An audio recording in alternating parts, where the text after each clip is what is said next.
Zionism ہے یہ چلتے ہی مذہب کو لے کے چلتے ہیں، اپنی ساری وہ پرانی جو ان کی پیشن گوئیاں، وہ جو ہیکل سلیمانی کے حوالے سے ان کا جو نظریہ ہے. اسرائیل کیا کر رہا تھا، اسرائیل ان کا پانی بند کر رہا تھا، بالکل ان کے اندر مزید جو ہے وہ آباد کاریوں کا اعلان کیا ہوا تھا اس نے. ایک دور یہ بھی تھا کہ وہ بالکل اب گلیل سے لڑتے تھے، پتھروں سے مارتے تھے، لیکن اب وہ راکٹ حملہ کر رہے ہیں. برطانیہ سپر پاور تھا، انہوں نے ان کے ساتھ ایک آپ کہہ لیں گے سوشل کانٹریکٹ کیا کہ ہم آپ کو یہ جگہ مڈل ایسٹ میں دیتے. ایک پروفیشنل آرمی نے اٹیک کیا، اس نے تمام لاز کو فالو کیا، چاہے وہ اسلامک پوائنٹ آف ویو سے تھے، چاہے وہ یونائٹڈ نیشن کے مطابق، چاہے جنیوا کنونشن. بسم اللہ الرحمن الرحیم. السلام علیکم. آج کل کی بدلتی ہوئی پولیٹیکلی، سوشلی اور اکنامکلی صورتحال کے حوالے سے آپ تمام کو مختلف پلیٹ فارم سے مختلف آراء سننے کو ملتے ہیں. اسی حوالے سے الولایا میڈیا بھی آپ کے لیے معلوماتی پروگرام لے کے حاضر ہے، اور آج کے ہمارے مہمان سید عباس رضا نقوی صاحب ہیں. سید آپ کو پروگرام میں خوش آمدید کہتے ہیں. بہت شکریہ، آپ نے ہمارے لیے وقت نکالا، بہت شکریہ آپ کا. تو ہم جو ہے مختلف اوقات میں ہم ہر سال جو ہے وہ مڈل ایسٹ کے حوالے سے سنتے ہیں کہ کبھی کوئی مسئلہ ہو جاتا ہے، کبھی کوئی مسئلہ ہو جاتا ہے. تو اسی حوالے سے اسرائیل اور یہ جو فلسطین جو وار ہے، ان کا جو کنفلکٹ ہے، اس کی جو ہسٹوریکلی کیا پس منظر ہے، اس کے حوالے سے وہ تھوڑا اگر بیان کریں گے تو. بسم اللہ الرحمن الرحیم. بہت شکریہ، آپ نے اس موضوع کے اوپر گفتگو کرنے کا موقع دیا. دیکھیں، جہاں کوئی بھی جس جگہ بھی کانفلکٹس ہوتے ہیں وہاں پہ اس کی ظاہر پس منظر کوئی نہ کوئی تاریخی چیزیں ہوتی ہیں جس کی وجہ سے یہ سارے کانفلکٹ وجود لاتے ہیں اور یہ پھر تسلسل پکڑتے ہیں. بالکل ایسا ہی. جو اسرائیل اور فلسطین کا کانفلکٹ ہے، یہ یعنی آپ اسے سمجھیں کہ زمینی بھی ہے، مذہبی بھی ہے، اور اس میں ہر طرح کی بیچ میں چیزیں پائی جاتی ہیں.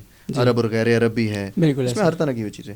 اور اگر اس کی ہسٹری پہ جائیں تو آپ دیکھیں گے کہ اس کی ہسٹری جو ہے وہ سال ہا سال پرانی. یعنی آپ اگر یہ کہیں کہ اسلام سے پہلے کی اگر اس کے اندر مختلف ہسٹریز ہیں تو وہ بھی ہیں، اور اسلام آنے کے بعد تو ذرا جو یہودیت ہے اور اسلام اس کا آپس میں کانفلکٹ سٹارٹ ہوا. تو یہ تو تاریخی تو بہت پرانی ہے. موجودہ جو جسے ہم کہتے ہیں کہ ماڈرن زائنزم، اس کے اوپر جو ہے وہ کافی ریسرچ کی جاتی ہے کافی، کیونکہ یہ ایک ہاٹ ٹاپک ہے. ہر کچھ نہ کچھ عرصے بعد جو ہے اس کے اوپر کچھ نہ کچھ معاملات شروع ہو جاتے ہیں جس کی وجہ سے یہ کرنا پڑتا ہے. تو جو ریسنٹلی جسے ماڈرن زائنزم کہتے ہیں، یہ ایک یعنی ہرزل نامی ایک وہ تھا، صحافی بھی ہے اور لائر بھی. اس نے جو ہے یہ ایک ماڈرن زائنزم کا ایک کانسیپٹ پیش کیا. ہنگرین تھا یہ بیسیکلی. تو اس نے ایک بک لکھی دا جیوش اسٹیٹ 1896 کے اندر، جیوش اسٹیٹ نامی. تو اس کے نے یہ کانسیپٹ دیا کہ جو ہم جیوز ہیں، کیونکہ آپ کو پتہ اس سے پہلے یہ جو یہودی تھے یہ ہر ملک کے اندر اقلیت میں تھے، یعنی مائنورٹیز میں ہوتے جی. یہ تازہ بھی ایک بیان آیا تھا ان کا جو فائنانس منسٹر ہے، وہ بھی کہہ رہا تھا کہ مثلا ہم اسرائیل کو یہاں فلسطین تک محدود نہیں کر رہے، بلکہ ہم یہ جو ہے وہ شام کا کچھ حصہ ہو جائے گا، ترکی وغیرہ، ہاں یہ سارے جو ہے نا ملا کے ایک پورا جو اسٹیٹ بنانا چاہتے ہیں، جیسے وہ گریٹر اسرائیل. جی گریٹر اسرائیل. تو وہ ان کا جو یہ سارا تھا کانسیپٹ، اس کا ریسنٹلی یا ماڈرن زائنزم جسے کہتے ہیں، اس پہ پھر وہ انہوں نے یہ اس نے پہلے کانسیپٹ پیش کیا 1896 کے اندر. تو پھر اس کے بعد آپ کو پتہ ہے کہ فرسٹ ورلڈ وار، پھر سیکنڈ ورلڈ وار، تو پھر ایک ایسا اسپیشلی جو فرسٹ ورلڈ وار تھی اس کے بعد پھر یہ جو ان کا کانسیپٹ تھا اس نے ذرا مضبوطی پکڑی. اس نے کہا کہ نہیں، ہمارا واقعاً ہماری ایک اسٹیٹ ہونی چاہیے جس کے اندر ہم جو ہے وہ پھر، کیونکہ ذرا لاڈلے بھی ہوا کرتے تھے اور ان کی اکانومی کے اوپر بھی ان کا بڑا اثر و رسوخ ہوتا تھا، اور کافی انہوں نے پوری دنیا کا سسٹم جو ہے جکڑا ہوا تھا. تو انہوں نے پھر اس وقت یہ برطانیہ سپر پاور تھا، تو یہ آئے اور انہوں نے کہا جی کہ ہمیں ایک علیحدہ اسٹیٹ بھی چاہیے، اور اسٹیٹ بھی کون سی چاہیے، ہمیں چاہیے یہ والی یروشلم چاہیے، ہمیں یہاں پہ بسانا ہے. کیونکہ اس سارے معاملے کے اندر جو مذہبی ٹچ ہے، اور جو کیونکہ یہ چلتے ہی جو زائنزم ہے یہ چلتے ہی مذہب کو لے کے چلتے ہیں، اپنی ساری وہ پرانی جو ان کی پیشن گوئی ہیں اسے لے کے چلتے ہیں کہ ہم نے یہاں پہ یہ بنانا تو ہے. انہوں نے پھر ویسے اس خطے کو انتخاب کیوں کیا مثلا؟ کیونکہ اس کی تاریخ تھی, اس خطے کی تاریخ تھی, کیونکہ یہودیت پروان یہاں پہ چڑھی. یہودیت کے جتنے بھی یہ آپ دیکھیں یروشلم یا فلسطین ہو گیا ابھی کا, یا مصر ہو گیا, یہ وہ علاقے تھے جہاں پہ یہودیت یعنی بنی اسرائیل جو ہے وہ آئی, آباد ہوئی, انہیں یہاں سے نکالا گیا, پھر آباد کیا گیا. ان کے پیغمبر جو ہیں, ان کے اوپر جتنے بھی رسول آئے, جتنے بھی ان کے اوپر خدا کی طرف سے نمائندے آئے, وہ اسی علاقے میں آئے.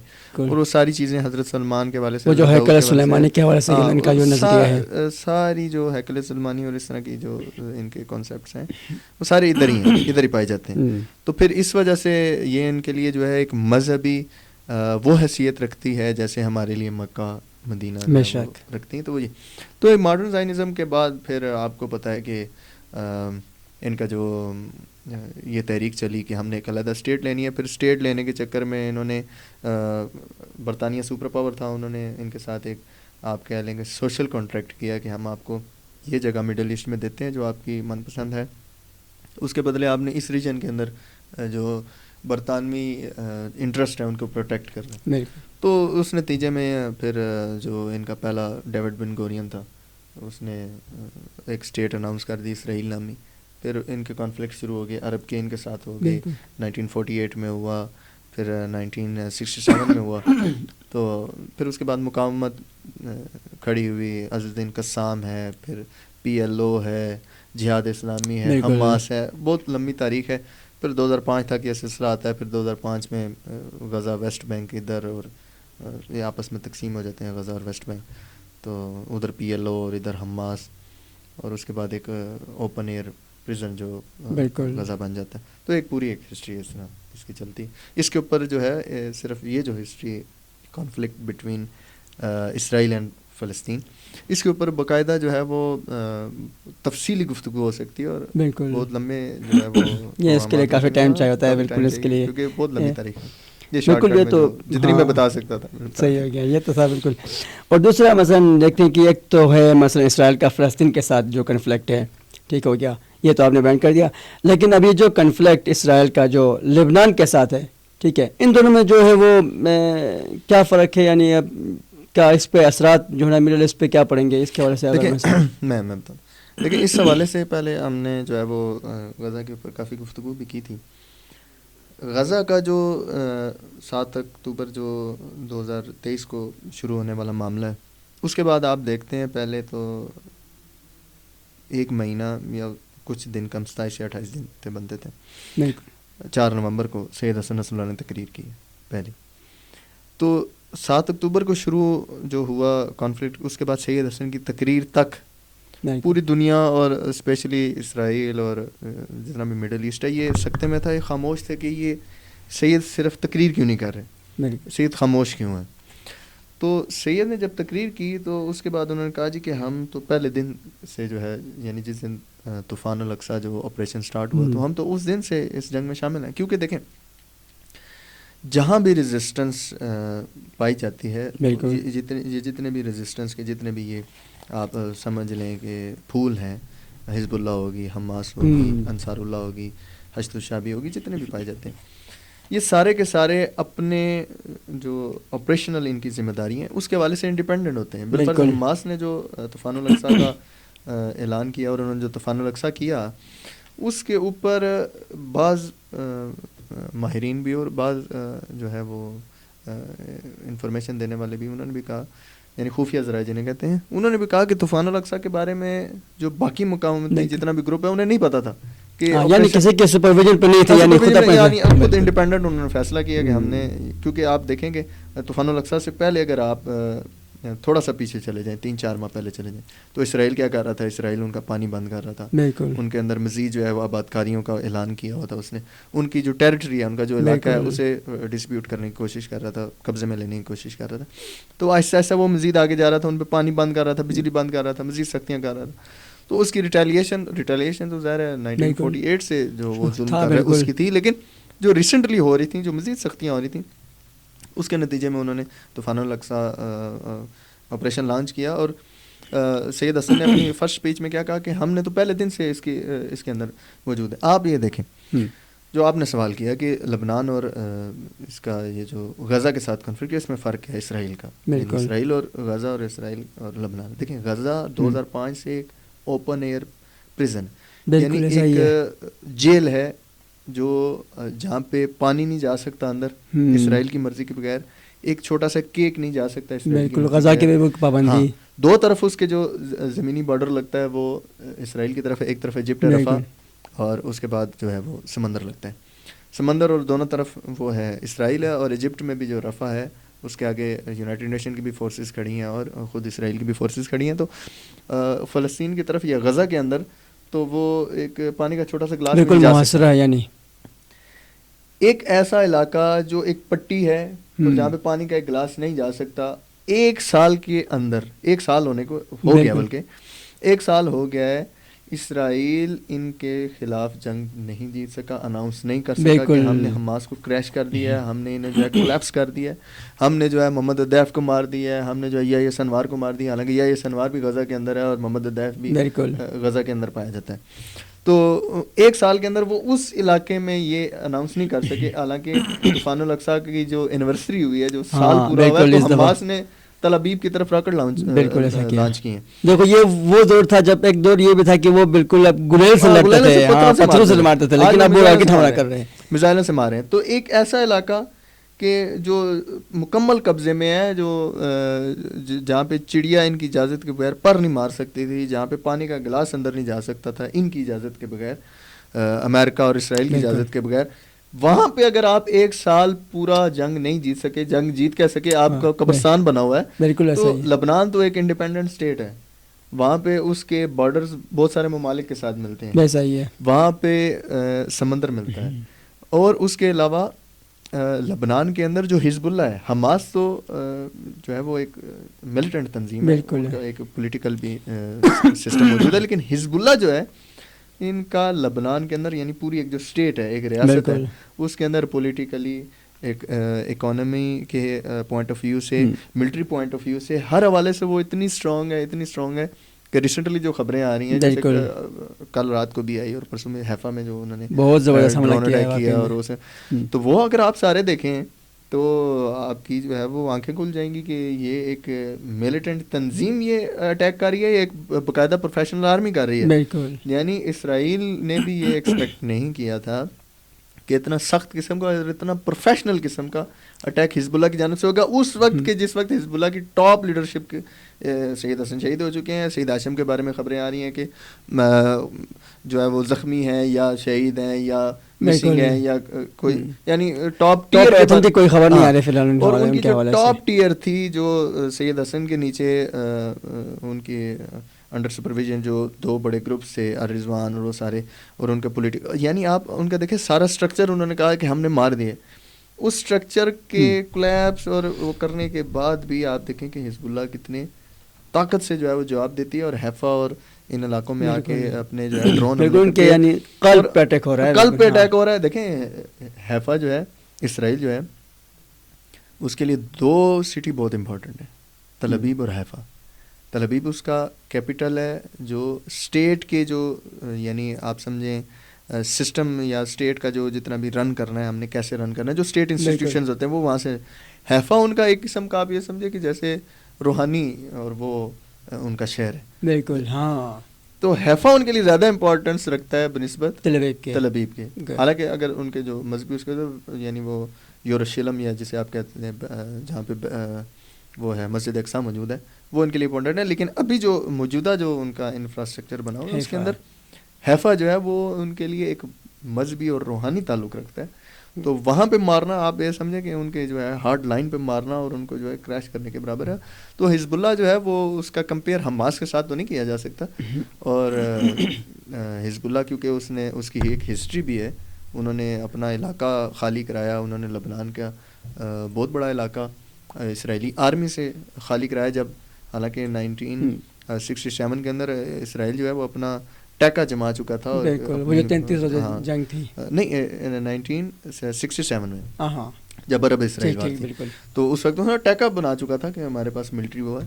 تو 2000 میں اور پھر اس کے بعد 2006 میں حزب اللہ نے اس کے ساتھ پراپر جنگیں لڑی اور 2000 میں اپنا علاقہ خالی کرایا اور 2006 کے اندر 33 روزہ جنگ ہوئی جس میں انہوں نے جیت کا اعلان کیا اور اسرائیل نے پراپر اناؤنس کیا کہ ہم جو ہے وہ اس کے اوپر وہ نہیں کر سکے، مطلوبہ اہداف ہم حاصل نہیں کر سکے. بالکل یہ حزب اللہ جو ہے وہ اس کا کمپیئر حماس کے ساتھ تو نہیں ہو سکتا. تو یہ ایک علیحدہ اسٹیٹ اور وہ ساری چیزیں اس کے اندر موجود ہیں. تو لہٰذا حزب اللہ از اے ٹف آرمی. بالکل ایسا ہی ہے، تبھی تو ایسے جواب دے رہا ہے جو آج کل جو حالانکہ کل رات کچھ خبریں یہ آ رہی تھی کہ اسرائیل کے آرمی چیف کے حوالے سے میں نے خبر سنی تھی. بالکل اس کا تو مسنگ ہے. بالکل ایسا ہی ہے. اور یہ جو پھر ایران نے جب حملہ کیا، ٹھیک ہے، تو اور دوسرا خود اسرائیل نے جب حزب اللہ پہ جو حملہ کیا اور ان کے جو سربراہ کو حسین حسن کو شہید کر دیا، تو اس کے حوالے سے ان کی جو آرمی چیف ہے اپنا ان کا ایران کا، اس کے حوالے سے مختلف خبریں آ رہی تھی کہ وہ جو ہے وہ ملا ہوا ہے اسرائیل سے، جو ہے جو انہوں نے جو اٹیک بھی کیا ہوا تھا، جو لاسٹ ٹائم جو کیا تھا ایران نے جو حملہ کیا، کہتے ہیں یہ برائے نام حملہ کیا تھا کہ جو ہے نا وہ جیسا سمجھائے کہ ہم جو ان کے خلاف ہیں. تو اس حوالے سے کیا معلومات ہیں اس کے حوالے سے؟ دیکھیں، جب جنگ شروع ہوتی ہے، اسٹارٹ ہوتی ہے، بالکل مختلف مراحل پہ چلتی ہے اور اس کے مختلف مراحل بھی ہوتے ہیں اور اس کے مختلف گراؤنڈز بھی ہوتے ہیں. بالکل ایسا ہی ہے.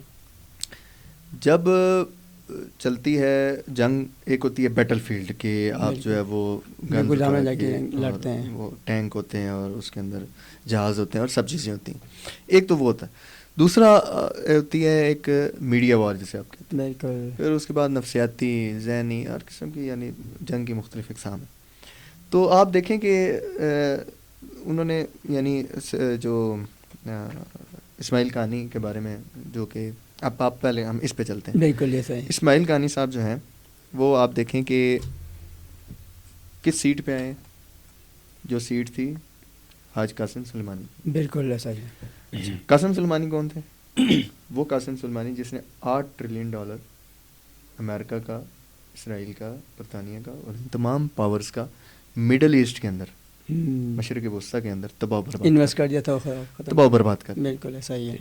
جس نے داعش کی کمر توڑی، صرف کمر نہیں توڑی، انہیں مروڑ کے بلوں میں گھسا دیا واپس. بالکل جہاں سے آئے تھے وہاں گھسا دیا.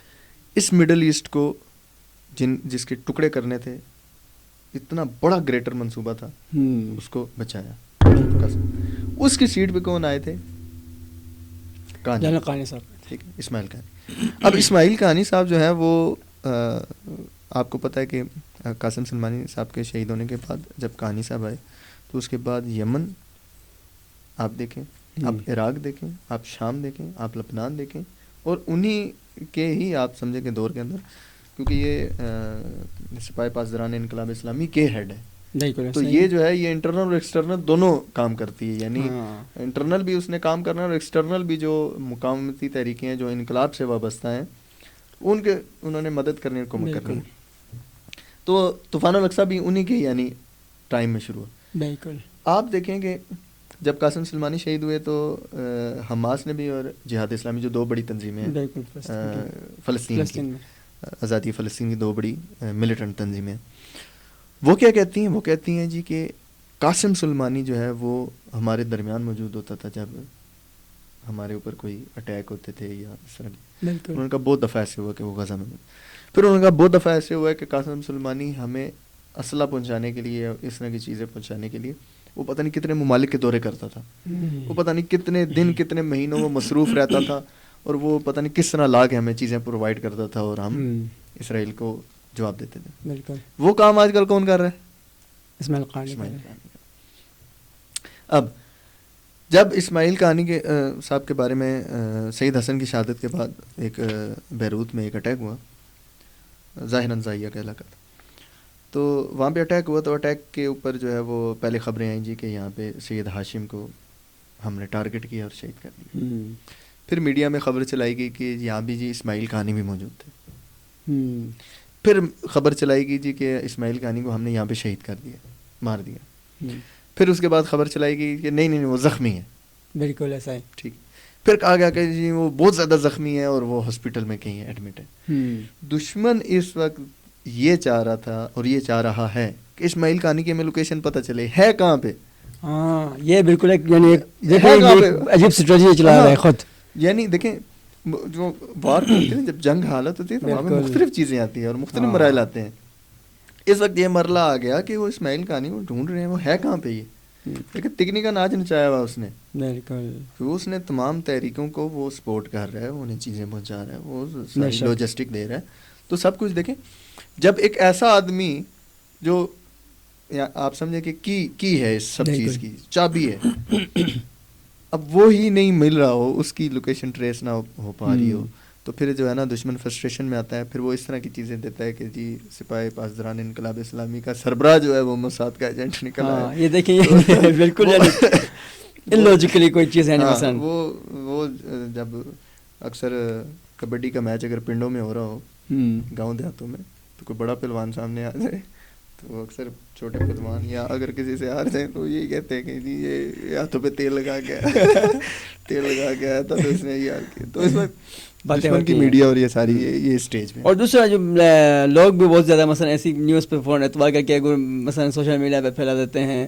تو اس کام سے اگر میں کہوں گا کہ لوگ بھی خود مثلا تحقیق بھی کرے کوئی خبر پھیلانے سے پہلے، یہ بہت ضروری چیز ہے نا. یہ قرآن کا حکم ہے کہ کوئی بھی خبر ہے تو اس کے بارے میں تحقیق کر لیا کریں. اور دوسرا یہ ہے کہ دیکھیں جنگ کا ایک حصہ ہے بیسیکلی تو دیکھیں لٹریٹ کیا جانا چاہیے لوگ، بالکل اسپیشلی پاکستان کے جو ہے وہ فیس بک کے اوپر اچانک ایسے ہی آ جاتا ہے جی کہ یہ ہو گیا وہ ہو گیا جی. اب یہی اسماعیل قانی کے بارے میں جو گفتگو ہوئی تو وہ یہ دیکھیں یہ کیا آ گیا بھائی، آپ تحقیق تو کریں گے کیا ہوا. تو یہ ایک پوری اس کے بارے میں ایک ایجوکیشن دینی چاہیے کہ جنگ کے جو مراحل ہیں یا جنگ کے جو مختلف افیکٹس ہیں ان میں سے ایک افیکٹ ہے میڈیا وار.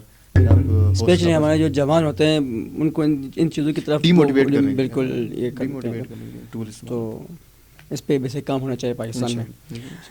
اور دوسرا یہ جو ایران نے الحمدللہ بہت ہی بہترین اور زبردست حملہ کر دیا ہے جو اسرائیل پہ کر لیا تھا، تو دنیا کے بڑے بڑے چینلز میں دکھایا، ٹھیک ہے. تو اس کے بعد اسرائیل نے کہا کہ ہم اس کا جو ہے نا بدلہ لے لیں گے، ٹھیک ہے. ابھی تک جواب نہیں دے سکا. تو اب جو ایران کے حملے کے بعد آگے کیا اثرات پیدا ہوں گے مثلا اس میں پورے میڈل ایسٹ پہ یا پھر پاکستان پہ بھی اس کی کوئی اثرات آ سکتے ہیں، کیا حاصل ہوگا؟ دیکھیں مختلف چیزیں.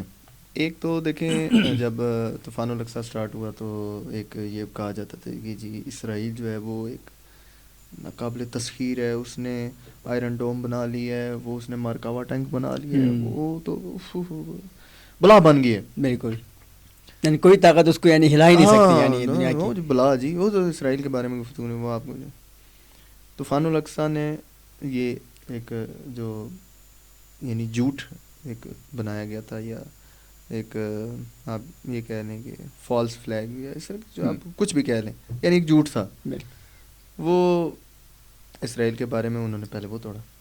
پھر آپ نے جو کہا کہ ایران، دیکھیں ایران نے پہلی بات تو یہ کہ جو ایران نے حملہ کیا یہ انٹرنیشنل لاز، بالکل اسلامی قوانین اور جو دنیا میں جتنے بھی رائج قوانین ہیں تمام کے مطابق کیا، بالکل اکارڈنگ دی لا. آپ دیکھیں کہ ایران کو اپنی جو لینڈ اس کی جو اپنی زمین ہے اس کی حفاظت اور خود مختاری ہے، اس کا حق ہے. ہر ملک کا اپنا حق ہے، پاکستان کا اپنا حق ہے، انڈیا کا اپنا حق ہے، ہر ملک کا اپنا حق ہے. اسرائیل کا اپنا حق نہیں. وہ بالکل وہ تو انلیگل ہے، انلیگل اسٹیٹ ہے، انلیگل اسٹیٹ ہے وہ. یعنی اس پہ ہم دلیل رکھتے ہیں، یہ نہیں ہم ایسے نہیں کہتے کہ اس کے اوپر ادلہ ہیں، اور انٹرنیشنل لاز بھی کہتے ہیں. خود ان کے بنائے ہوئے لاز جو ہیں دنیا کے بنائے ہوئے انٹرنیشنل جو اس کے اندر یونائٹڈ نیشن میں اس کے مطابق وہ انلیگل. تو ایران نے اپنے جو ایران کا اپنا حق ہے، حق دفاع یا اپنی زمین کی حفاظت، اس کے مطابق ایران نے حملہ کیا. بالکل ایسا ہی ہے. دوسری بات کہا جاتا تھا جی کہ اسرائیل ناقابل تسخیر، اس کے پاس آئرن ڈوم ہے، اس کے پاس یہ ٹیکنالوجی، اس کے پاس وہ ٹیکنالوجی. آپ دیکھیں کہ ایران نے اٹیک کیا اور ایسا اٹیک کیا کہ انہوں نے آئرن ڈوم کی بھی آنکھیں کھول دیں. اور بعض جملے میں کہیں سوشل میڈیا پہ سن رہا تھا کہ ایران نے میزائل تو اسرائیل کی جانب مارے ہیں لیکن لگے پتہ نہیں کس جگہ پہ. ہاں یہ میں بالکل یہ تو وہ جو ہے وہ اسرائیل اور پیڈ اسرائیل جو اسرائیل کیا کھاتے ہیں اور اسرائیل کی تعریفیں ختم نہیں کرتے، آپ وہ دیکھیں کہ انہوں نے وہ سارے جو ہے وہ ایکسپوز ہوئے، اسرائیل کا بالکل ڈیفنس سسٹم ایکسپوز ہوا، اور جہاں جہاں انہوں نے ٹارگٹ کرنا تھا ایئرپورٹس ہو گئے، ایئر بیسز ہو گئے، وہاں پہ 35 اور یہ تو ہمیں وہ شو ہو رہا ہے مثلا یعنی کہ اتنا جو ہے نا سینسر ہونے کے باوجود جو ہمیں دکھا رہے ہیں میڈیا پہ، ٹھیک ہے، وہ اتنا ہے، بہت ہاں سینسرشپ گراؤنڈ وہاں پہ بالکل اس سے بھی زیادہ ہیں، اس سے بھی مختلف ہوں گی.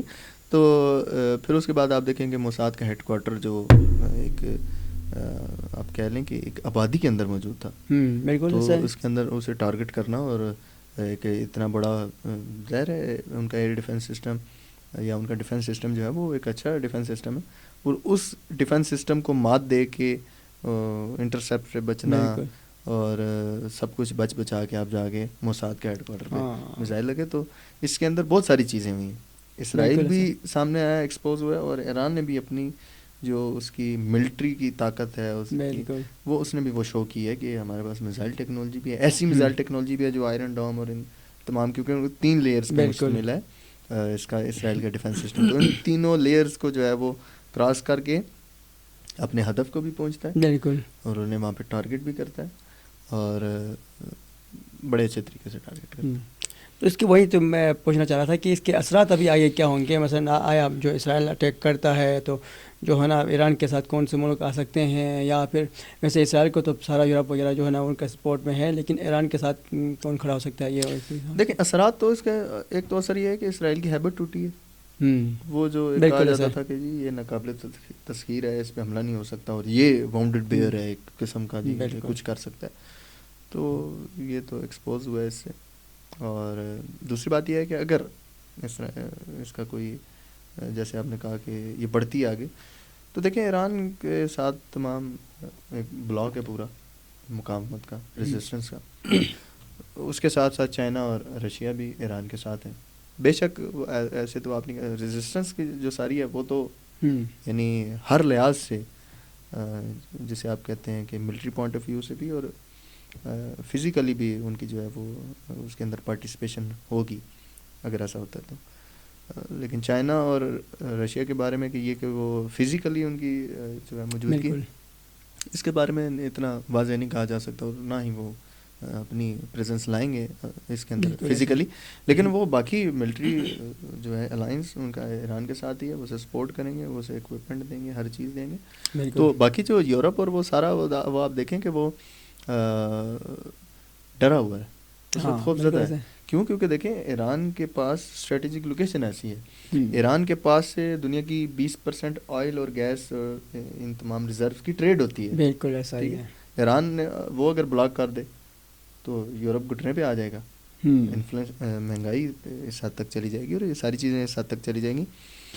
دوسری بات یہ ہے کہ یہ جتنے بھی جو ابھی ریسنٹلی انہوں نے اسرائیل کو مارا 2000 کلومیٹر دور جا کے مارا، تو اس کے نتیجے میں جو یہ سارا یہ تھا ارد گرد جو امریکہ کے بیسز وغیرہ ہیں اور یہ ساری جگہیں ہیں، تو یہ بھی تو نشانے میں ہے.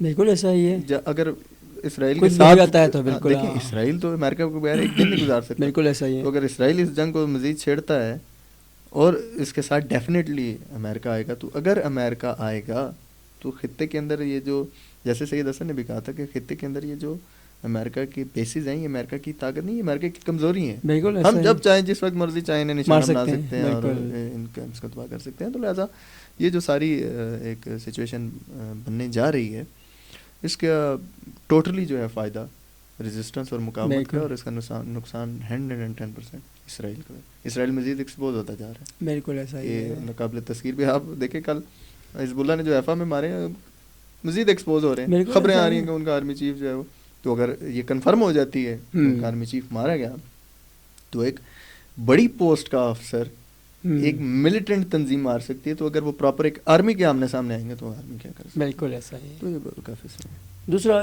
ایک سوال جو ہے وہ طوفان الاقصی کے حوالے سے ہی ہے، کیا کھویا کیا پایا اس کے حوالے سے؟ ہاں دیکھیں طوفان الاقصی کھویا تو بہت کچھ ہے.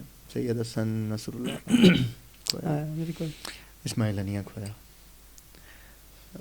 46,000 لوگ کھوئے، پتہ نہیں کتنے بچے کھوئے. یونائٹڈ نیشن نے 30,000 سے زیادہ بچے کے، اور بہت کچھ کھویا.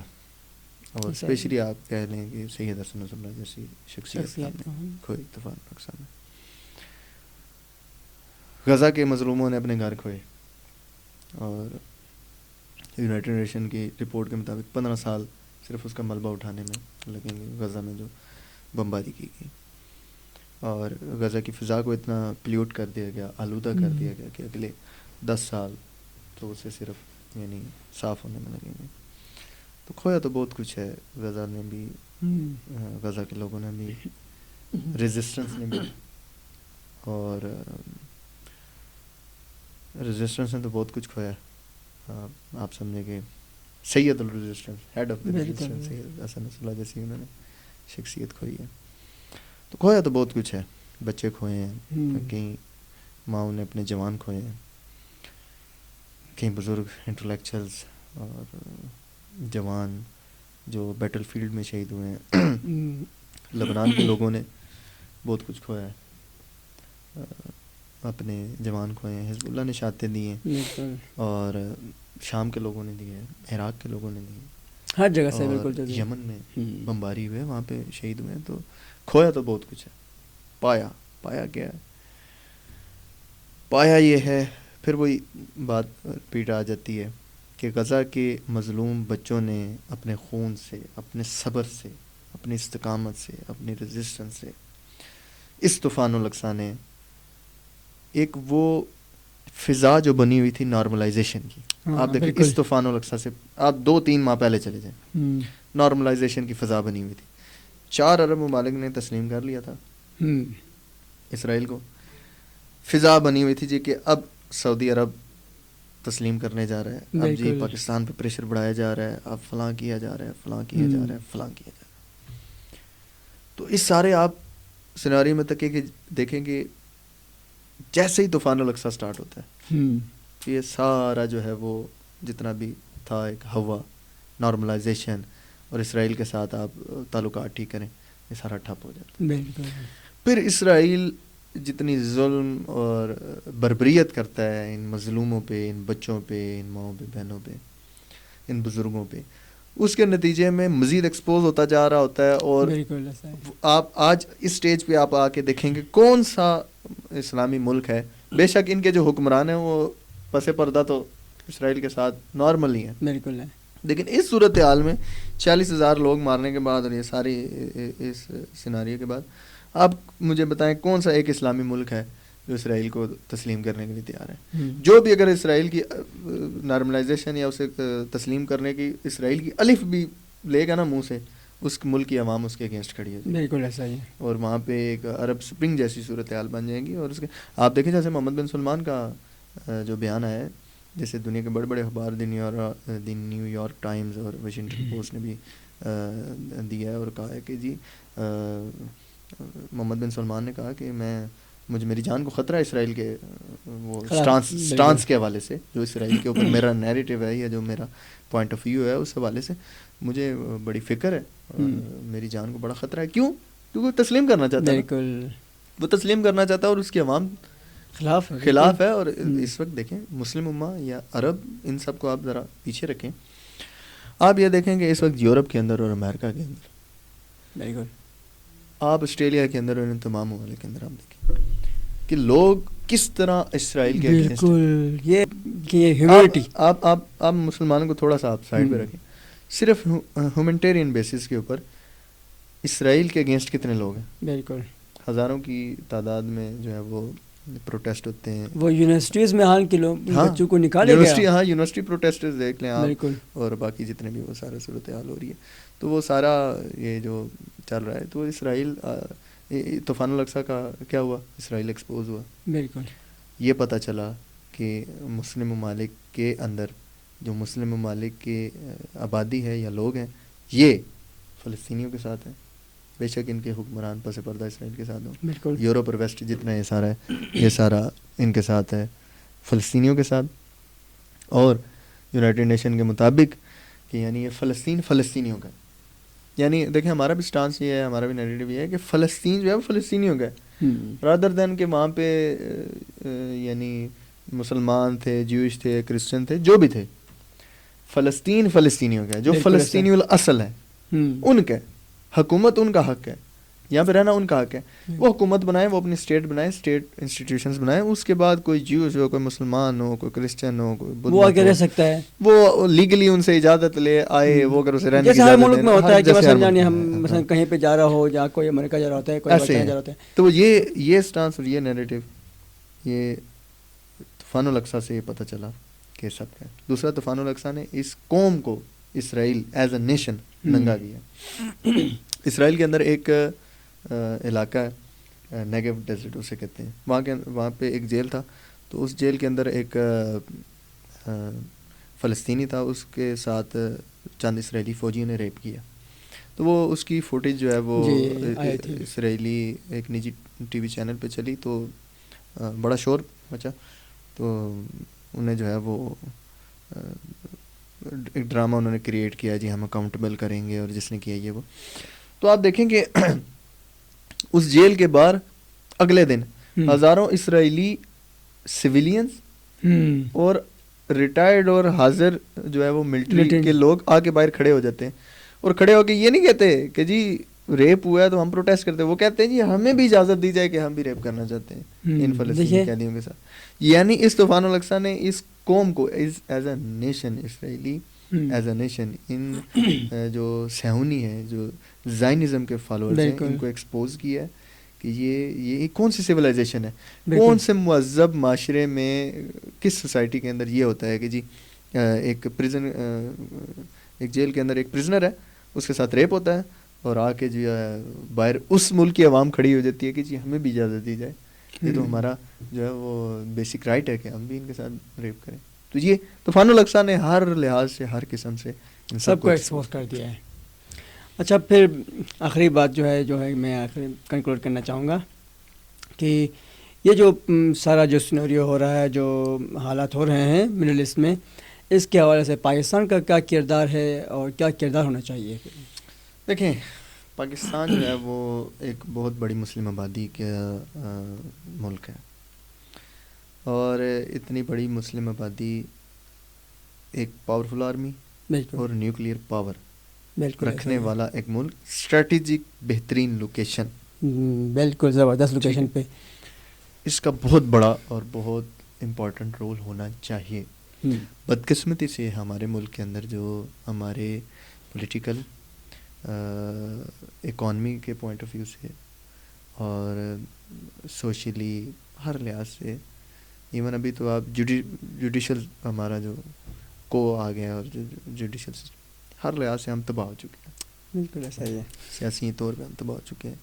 ہم پولیٹیکلی ہمارے اسٹیبلٹی نہیں ہے, اکانومی تو ہماری چلتی ہی ہے, ہم آئی ایم ایف پہ ہیں, تو ہمارا رول تو بہت امپورٹنٹ ہونا چاہیے. ہر چیز کو لیز پہ دی جا رہی ہے. تو ہمارا جو ہے وہ اس کے اوپر بھی بڑے پروگرام کیے جا سکتے ہیں. صرف اکانومی آف پاکستان کی جو اکانومی ہے, اس کے مسائل, اس کا حل کیسے کیا جائے, تفصیلی نشستیں اس پہ بھی ہو سکتی ہیں. لیکن آپ یہ دیکھیں کہ وہ ملک جو اتنی بڑی اسٹرینتھ رکھتا ہے ہر لحاظ سے, ملٹری پوائنٹ آف ویو سے بھی ہے, آپ کے پاس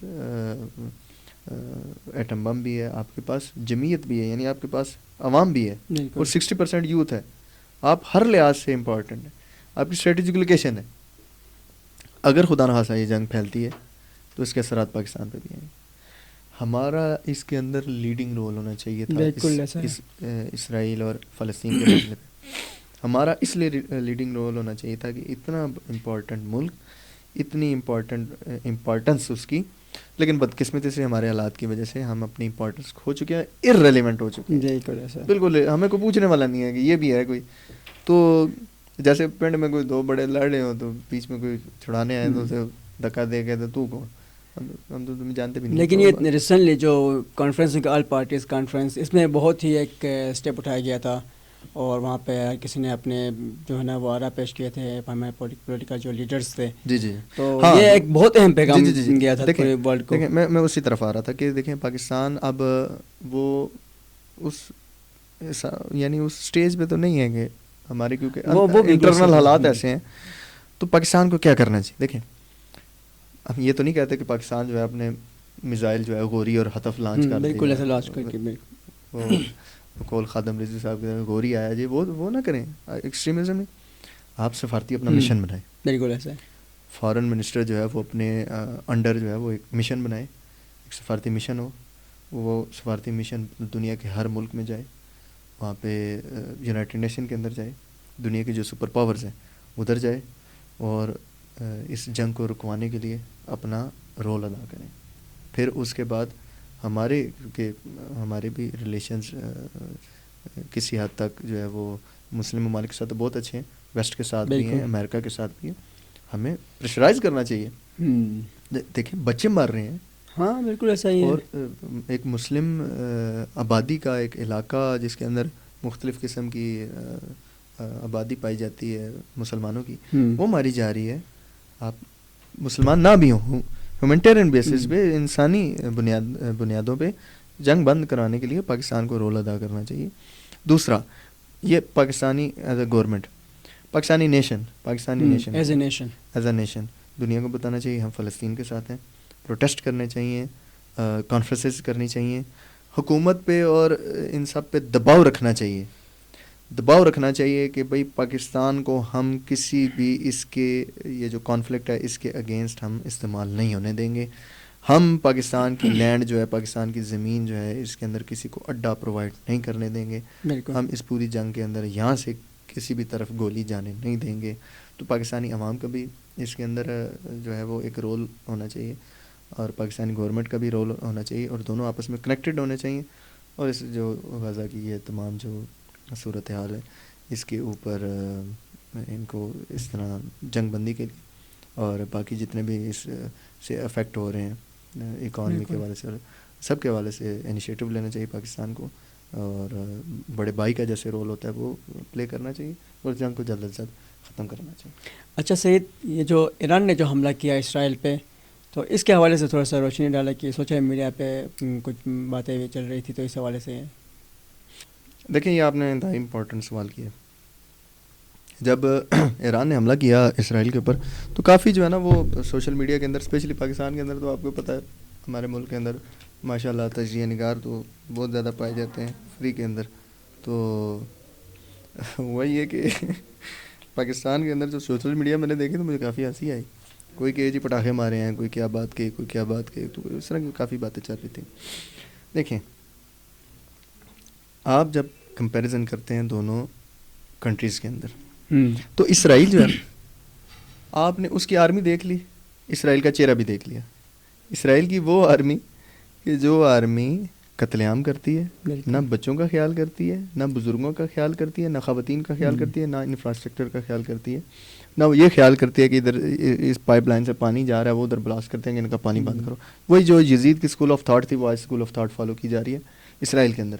تو آپ جب بھی ایران اور اسرائیل کی کانفلکٹ کی جب بات کرتے ہیں, ڈائریکٹ جو آپس میں ان دونوں کی ہوئی, تو آپ اس میں جب آپ کمپیئر کرتے ہیں تو آپ دونوں آرمی کا تجزیہ کرتے ہیں کہ بھئی آرمی ایک طرف وہ آرمی کھڑی ہے کہ جس کی کوئی مورل ویلیو نہیں ہے, کوئی ان کے اندر سوشل ایتھکس نہیں ہے, کسی قسم کی ان کے اندر انسانیت نہیں ہے, وہ ایک حیوانگی کی اس سٹیج کے اوپر ہیں کہ وہ بچوں کو انہوں نے, آپ دیکھیں کہ جتنے فلسطین کے اندر شہید ہوئے ہیں اس کے اندر 60-70% بچے ہیں. بالکل بچوں میں یہ تو عالمی دیکھیں اسلام آنے کے سے پہلے بھی جو جنگ کے قوانین ہوتے تھے ان میں بھی بچوں کو امان ہوتی تھی. بالکل ایسا ہی ہے. آپ آج بوڑھے ہوں خواتین ہوں, آج بھی انٹرنیشنل لاز کے اندر یہ ساری چیزیں موجود ہیں.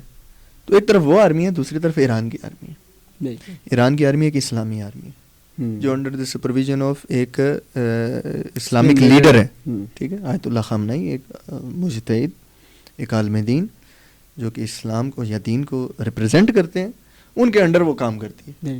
تو یہ جب کوئی اپنا وہ کرے گی, اٹیک کرے گی, یا اپنا جب پاور شو کرے گی, ول شو کرے گی, تو وہ اپنے اسلامک پوائنٹ آف ویو کو بھی ذہن میں رکھے گی, اور دنیا کے اندر جو رائج قوانین ہیں ان کو بھی ذہن میں رکھے گی, اور ان کے مطابق ریٹیلیٹ کرے گی.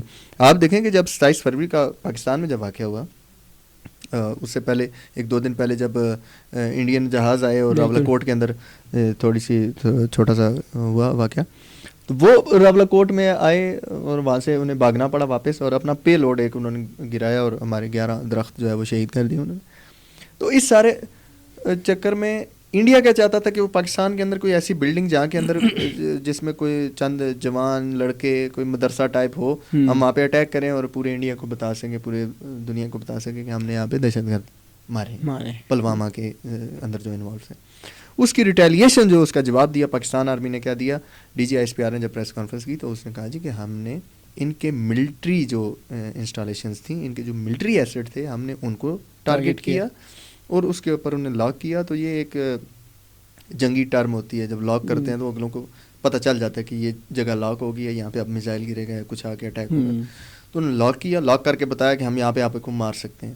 پھر اس کے بعد انہوں نے سیفٹی ڈسٹینس پہ جا کے مارا, یعنی اپنی ول شو کی کہ ہم یہ کر سکتے ہیں. تو پروفیشنل آرمی جو ہوتی ہیں, جیسے پاکستان آرمی نے 27 فروری کو پھر اس کے جواب میں ابھی نندن آیا اور پھر ابھی نندن کو انہوں نے مارا. تو جو پروفیشنل آرمیز ہوتی ہیں وہ اس طرح کرتی ہیں, وہ جو ملٹری انسٹالیشنز ہوتی ہیں, جو دفاعی تنصیبات جنہیں آپ کہتے ہیں, وہ جہاں پہ ہوتی ہیں, جہاں پہ لاجسٹک آرمی کی آپ دے رہے ہوتے ہیں, یعنی بالفرض اس پل کے ذریعے جو ہے وہ اسلحہ یا آپ کہہ سکتے ہیں ٹینک جو ہے وہ بارڈر پہ پہنچائے جا رہے ہیں, تو اس پل کو گرانا, اس لاجسٹک اس انفراسٹرکچر کو جو ملٹری سے ریلیٹڈ ہوتا ہے, بالکل اس کو کر دیں, یہ پروفیشنل آرمیز کرتی ہیں. تو ایران نے اس دن جو کیا وہ ایک پروفیشنل آرمی جیسے کرتی ہے. ہماری تو ہم تو طبیعت نہیں, مزاج ہمارا کیا ہے کہ اٹھاؤ جی گن اور بھون کے رکھ دو. بالکل ایسا نہیں ہوتا. آپ نے ہیومینٹیرین بیسس پہ بھی جنگ لڑنی ہوتی ہے, آپ نے جنگ بھی لڑنی ہوتی ہے, جیتنا بھی ہوتا ہے, اور اپنا سر بھی جو ہے وہ فخر سے بلند کرنا ہوتا ہے. آج اسرائیل نے کتنے ہزاروں لوگ مار دیے نا, لیکن اس کے نتیجے میں وہ اپنا سر فخر سے بلند کر سکتا ہے؟ نہیں کر سکتا. بالکل پورے ویسٹ میں کوئی اسرائیلی جا کے اسرائیلی پرچم اٹھا کے اس وقت یہ تو رونا رو رہا ہوگا کہ جی حیفا میں لگے ہیں جی میزائل, یا ادھر یہ لگا ہے ادھر وہ لگا ہے, ہمارے اتنے بندے مارے گئے ہیں. کوئی اسرائیلی اپنا اسرائیل کا پرچم اٹھا کے یہ کہہ سکتا ہے کہ ہم نے فلسطین میں اتنے بندے مارے ہیں, اتنے بچے مارے ہیں, اتنی خواتین مارے ہیں, کہہ سکتا ہے. ہاں کوئی بہت زیادہ شرم سے آ رہی ہو اور بہت زیادہ گرا ہوا بندہ ہی ہو سکتا ہے, اخلاقی طور پہ گرا ہوا آدمی ہو, وہ کہہ سکتا ہے. اس کے علاوہ کہہ بھی نہیں سکتا. کیوں؟ کیونکہ وہ مورل گراؤنڈ کے اوپر اسرائیلی آرمی نہیں کھڑی. یہی چیز ہے کہ جب ہم پاکستان کے اندر بعض جب دوست یہ بات کرتے ہیں کہ کیا وہ, آپ دیکھیں کہ ایک پروفیشنل آرمی نے اٹیک کیا, اس نے تمام لاز کو فالو کیا, چاہے وہ اسلامک پوائنٹ آف ویو سے تھے, چاہے وہ یونائٹڈ نیشن کے مطابق, چاہے جنیوا کنونشن جو پورا ایک باڈی ہے جو جس نے جنگ کے دوران کے تمام قوانین, یہ قانون ہے, یہ حقوق ہیں جنگ میں استعمال ہونے والے فوجیوں کے, سب اے ٹو زی سب کو فالو کیا. اس کے بعد جتنی بھی ویسٹرن میڈیا تھی, الجزیرہ لائیو, سی این این لائیو چل رہا تھا, الجزیرہ لائیو چل رہا تھا, سارے چل رہے تھے.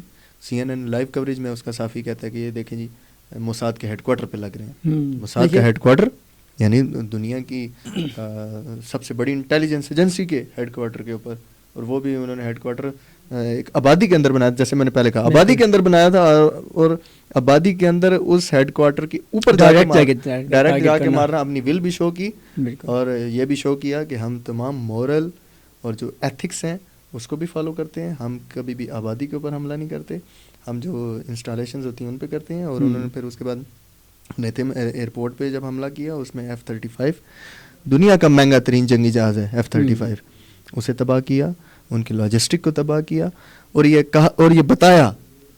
دیکھیں اس سے جیسے میں نے پہلے کہا کہ 2-3 چیزیں پاکستانی اور جتنے بھی دوست ہیں ان کو یہ سمجھنے کی ضرورت, 2-3 چیزیں. ہوا بھی اسرائیل کا ختم کیا, اور یہ بھی بتایا کہ ہمارے پاس ول کتنی ہے, اور یہ بھی بتایا کہ نیکسٹ ٹائم اگر تم نے ہمارے ساتھ ڈائریکٹ کوئی بھی کسی قسم کی مستی کرنے کی کوشش کی تو ہم آپ کی تمام لاجسٹک, تمام ملٹری انفراسٹرکچر اڑا بھی سکتے ہیں, تباہ بھی کر سکتے ہیں, اور آپ کو ود ان ہارس, گھنٹوں کے اندر آپ کو ہم گھٹنے بھی ٹکا سکتے ہیں. بہت شکریہ آپ سب کے قیمتی وقت دینے کا. امید کرتے ہیں آپ کو ہمارا پروگرام بہت اچھا لگا ہوگا. اپنے قیمتی آراء سے ضرور فیڈ بیک کریے. والسلام علیکم ورحمۃ اللہ.